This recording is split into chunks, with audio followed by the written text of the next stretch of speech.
السلام علیکم ورحمۃ اللہ وبرکاتہ۔ میرا نام سیدہ تاج افضیہ بانو ہے اور میں اردو ڈپارٹمنٹ میں ایسوسیٹ پروفیسر کے عہدے پر فائز ہوں اور میرے کالج کا نام ہے MMNFG کالج چتردرگا۔ میں آج سیکنڈ ایئر BCom بار BBM 4th سیمسٹر کے لیے جو نصاب میں رکھی گئی ہوئی کتاب ہے سرمایہ ادب، اس کتاب کا جو پہلا سبق ہے جس کا نام ہے حاتم طائی کا قصہ، اور اس کے لکھنے والے مصنف میر امن دہلوی ہیں۔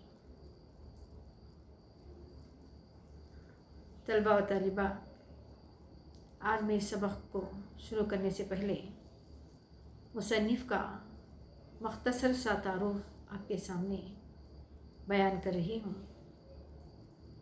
تو میر امن دہلوی کا نام میر امان تھا اور امن تخلص کرتے تھے، لیکن میر امن کے نام سے مشہور ہیں۔ میر امن کو اپنے ایک دوست میر بہادر علی حسینی کے ذریعے فورٹ ولیم کالج میں ملازمت ملی۔ یہ کالج 4 مئی 1800 کو کلکتہ میں قائم کیا گیا۔ اس کالج کا مقصد انگریزوں کو اردو زبان پڑھانا تھا، کیونکہ ہندوستان سے فارسی کا اثر ختم ہو رہا تھا اور اردو زبان اس کی جگہ لیتی جا رہی تھی۔ انگریز گورنر جنرل لارڈ ویلزلی نے اس ضرورت کو محسوس کیا اور فورٹ ولیم کالج قائم کیا، اور اس کالج کے پہلے پرنسپل ڈاکٹر جان گلکرسٹ مقرر ہوئے۔ انہوں نے تعلیم کے ساتھ ہی اردو کی تصنیف و تالیف کا محکمہ بھی قائم کیا اور ہندوستانی اہل زبان اور ماہران فن سے اردو زبان میں ترجمے اور تالیف کا کام بھی لینا شروع کیا۔ اس وقت تک تمام ملک میں اردو کی ایک نثر کی کتاب بھی ایسی نہ تھی جو فورٹ ولیم کالج کے نصاب تعلیم میں شامل کیا جاتا۔ البتہ انہوں نے فارسی کا ایک قصہ جس کا نام چہار درویش کا اردو ترجمہ کرانا ضروری سمجھا، لیکن اس کی زبان بہت مشکل تھی۔ اسی لیے جب میر امن کالج میں ملازم ہوئے تو جان گلکرسٹ نے یہ کام میر امن کے سپرد کر دیا اور اس قصے کو سلیس اور عام فہم زبان میں لکھیں تاکہ انگریز طالب علم سادہ اور بامحاورہ اس زبان کو سیکھ سکیں۔ تو میر امن نے چہار درویش کے قصے کو آسان اور بامحاورہ زبان میں باغ و بہار کے نام سے اس کا ترجمہ کیا، اور یہ باغ و بہار میر امن کی اتنی شہرت پائی کہ آج تک کہے اس داستان کا مقابلہ کوئی اور داستان نہیں کر پائی۔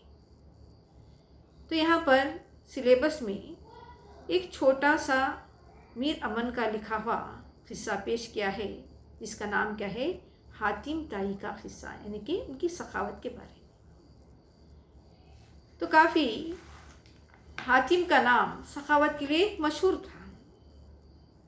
حاتم طائی کی سخاوت، حاتم طائی کی سچائی اور ان کی ایثار و قربانی کی وجہ سے دشمن بھی ان کے سامنے ہتھیار ڈال دیتے تھے، اور دشمن کے دل میں خدا کا خوف، انسانیت کا جذبہ کس طرح بیدار ہوتا تھا، اس کی ایک مثال میر امن دہلوی نے اس قصے میں بڑے ہی مؤثر انداز میں بیان کی۔ تو قصے کی شروعات یوں کرتے ہیں کہ حاتم کے وقت میں ایک بادشاہ عرب کا جس کا نام نوفل تھا، جس کو حاتم کے ساتھ بسبب نامآوری کے دشمنی پیدا ہو گئی، تو اس نے بہت سا لشکر فوج جمع کر کے لڑائی کی خاطر چڑھ پڑا۔ حاتم تو خدا ترس اور نیک مرد تھے، یہ سمجھے کہ اگر میں بھی جنگ کی تیاری کروں تو خدا کے بندے مارے جائیں گے اور بڑی خون ریزی ہوگی، اس کا عذاب میرے نام لکھا جائے گا۔ یہ بات سوچ کر حاتم تنے تنہا اپنی جان لے کر ایک پہاڑ کی کوہ میں جا کر چھپ گئے۔ جب حاتم کے غائب ہونے کی خبر نوفل بادشاہ کو معلوم ہوئی تو اس نے ان کا سب اسباب، گھر بار سب کیا کیا، ضبط کر لیا اور منادی کرا دی، اور یہ اعلان کیا کہ جو کوئی حاتم کو ڈھونڈ کر لائے گا، پکڑ کر لائے گا، تو میں اسے 500 اشرفیاں انعام میں دوں گا۔ تو یہ خبر سنتے ہی سب کے دلوں میں لالچ پیدا ہو گیا اور جستجوی حاتم کو پکڑ لانے کی لگ گئی۔ تو ایک روز ایک بوڑھا اور اس کی بڑھیا 2-3 بچے چھوٹے ساتھ لیے ہوئے لکڑیاں توڑنے کے واسطے اس غار کے پاس پہنچے جہاں حاتم پوشیدہ تھے، اور لکڑیاں اس جنگل سے چننے لگے۔ تو اس لکڑیہار کی جو بیوی تھی بڑھیا بولی کہ اگر ہمارے دن کچھ بھلے آتے تو حاتم کو کہیں ہم دیکھ پاتے اور اس کو پکڑ کر نوفل کے پاس لے جاتے تو 500 اشرفیاں دیتا اور ہم آرام سے کھاتے، اس دکھ دندے سے چھوٹ جاتے۔ تو بڑھیا جو تھی اپنی حالت زار بیان کرتے ہوئے کہہ رہی کہ شاید 500 اشرفیاں مل جائیں گے تو شاید ہمارے کچھ دن آرام سے گزر جائیں گے۔